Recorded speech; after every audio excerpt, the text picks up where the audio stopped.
അതെ 10 ഇങ്ങനെ തടക്കണം. 600 രൂപ തരാം. അതിനെന്താ ചേട്ടാ, വായോ. ഹലോ ചേട്ടാ, വുമൻസ് ഹോസ്റ്റലിന്റെ പറമ്പിൽ കുറച്ച് പണിയുണ്ട്, 300 രൂപ തരാം. സോറി ചേട്ടാ, ചേട്ടൻ്റെ അവിടെ നാളെ പണിക്ക് വരാം. ഇന്ന് വല്ലപ്പം പോയേ പറ്റുള്ളൂ. പക്ഷെ ഞാൻ 600 പോട്ടെ, ഞാൻ 1000 തരാം. വേഗം പറയണം, ഞങ്ങളുടെ അവിടെ 19 പെൺപിള്ളേരുള്ളതാ.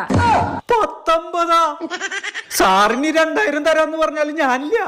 പക്ഷെ ഒരു കാര്യണ്ട്, ഉച്ചക്കലത്തെ ലഞ്ചും വൈകിട്ടത്തെ ചായയും ഞങ്ങൾ പെൺപിള്ളേരെ കൂടി ഇരുന്ന് കഴിക്കേണ്ടി വരും. അതിന് പ്രത്യേക പരിഗണനയൊന്നും കിട്ടില്ല. ഓ, ഇതൊക്കെ ഒരു പ്രശ്നാണോ? വാ പോവാം. കയ്യൊങ്ങി തന്നാലുണ്ടല്ല, കൈ വിടങ്ങിട്ട്. ഇതൊക്കെ വല്ലപ്പോഴും കിട്ടുന്ന ജോലിയാ. എവിടേക്കാ മേഡം പോണ്ടേ? പക്ഷെ ഞാനല്ല ആദ്യം വന്നേ. പക്ഷെ ഞങ്ങൾക്ക് പിന്നെ ഒരു പ്രശ്നമുണ്ട്. പറമ്പിലെ പണിയൊക്കെ കഴിഞ്ഞ് കഴിഞ്ഞാൽ ഞങ്ങൾ 50 പേരെ ഞങ്ങളുടെ വീട്ടിൽ കൊണ്ടാക്കണം. വെക്കേഷനൊക്കെ അല്ലേ. അയ്യോ, ലൊക്കേഷൻ പറ, ഞാൻ എല്ലാത്തിനും വീട്ടിൽ കൊണ്ടാക്കാം. പിന്നെ ഒരു കാര്യണ്ട്, അതില് 2-3 തലതെറിച്ചോട്ടങ്ങളാ. അവര് ശല്യം ചെയ്തെന്ന് പറഞ്ഞിട്ട് പിന്നെ എന്നോട് പരാതി പറയാൻ വരരുത്. നിങ്ങൾ